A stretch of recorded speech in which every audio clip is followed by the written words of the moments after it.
Hi friends, welcome back to my channel Civil Stuff by Wahid. If you are watching my video for the first time, please do subscribe.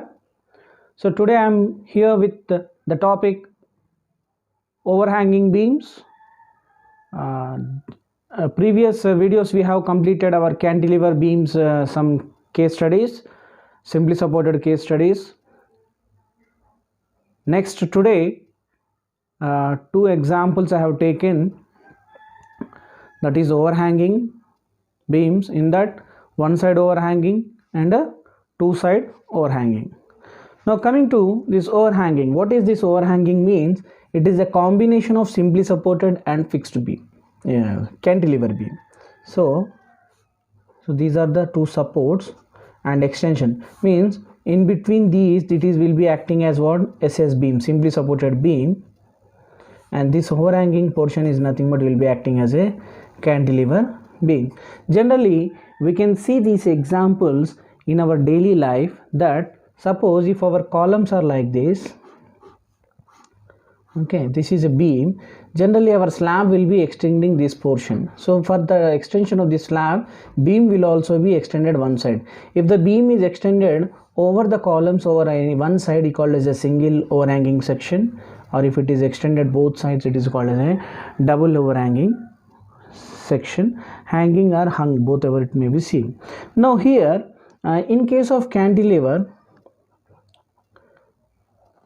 now what is the shear force? Generally we consider free end it is 0 and fixed end it is maximum with UDL. With UDL portion means this is the condition.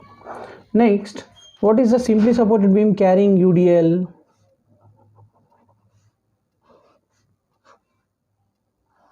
So based upon the conditions, I can take this like this or like this, one and same, both are one and same. So here it depends upon the sign conventions you are taking.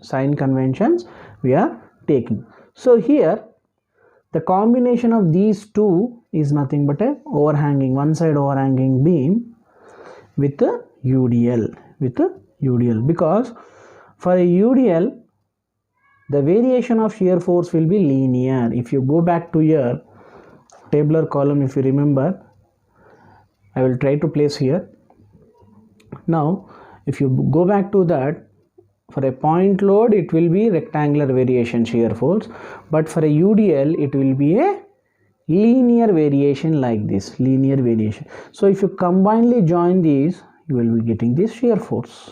Okay, so now coming to the bending moment, what will be the bending moment for cantilever beam carrying UDL? Means second degree parabolic equation.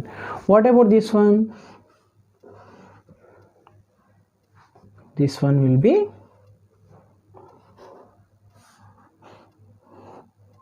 so if you combine these two only, you will be getting here. Now here it won't change suddenly like this. It won't change like this. Okay, it will be variating from the beside this end only. So while variating, it will be having one point called as what? Point of contraflexure or point of inflation. Now coming to here, see here, this is a overhanging beam. Up to here it is simply supported, and next one is cantilever. Combinedly we call it as a one side overhanging beam. Now if I take here, you will be getting a maximum negative bending moment of WA square by 2. This is of length A and this is of small length L. Next, what is the maximum positive bending moment? W into L square minus A square by 8L square. Now number of point of contraflexures for this condition will be only 1. Okay. Now as earlier I said you, if we see the SFD and BMD diagrams between section AB, it is nothing but a simply supported, and this one, and if you see the BC portion, it will be cantilever. Okay, and coming to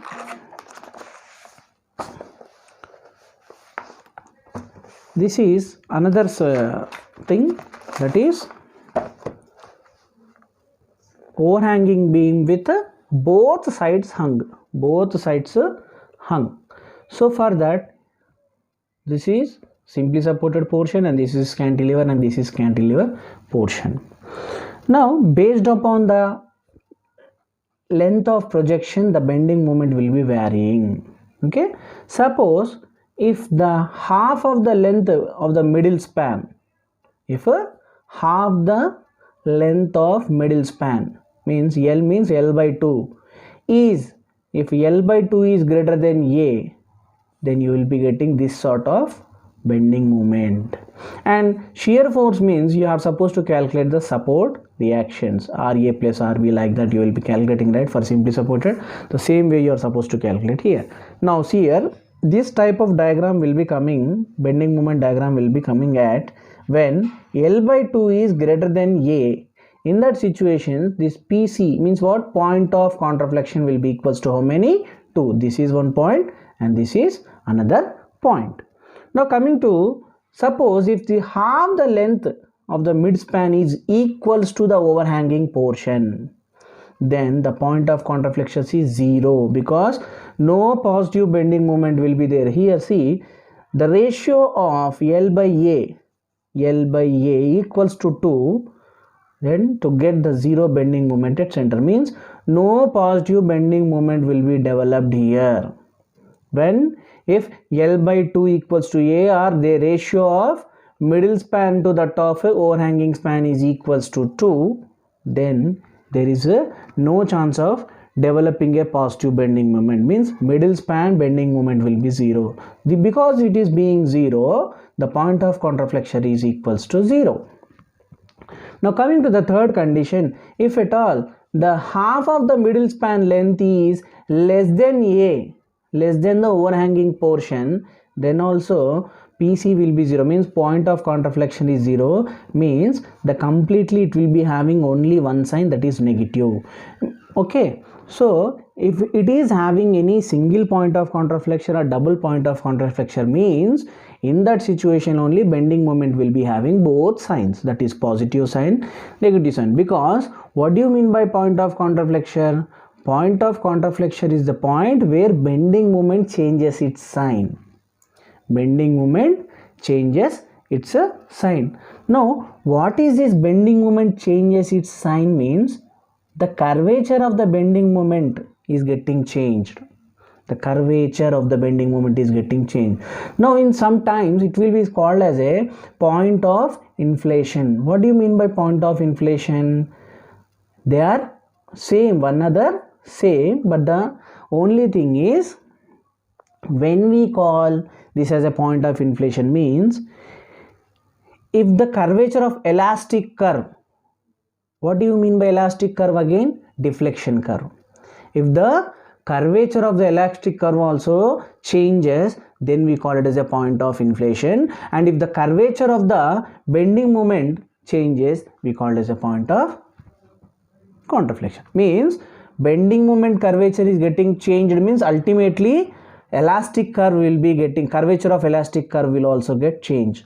Okay, don't get confused. Bending moment curve means point of contraflexion. Elastic curve means it deals with the point of inflation. So with this we have seen all the topics related to shear force and bending moment subjected to different loading by cantilever, okay, simply supported and overhanging beams. Only thing you are supposed to keep in mind, when this point of contraflexions will be maximum, when will it will be 0, in what situations you are supposed to keep in mind. In the next topic we'll try to see the relation between the rate of intensity of loading, the shear force and bending moment. Thank you for watching my video.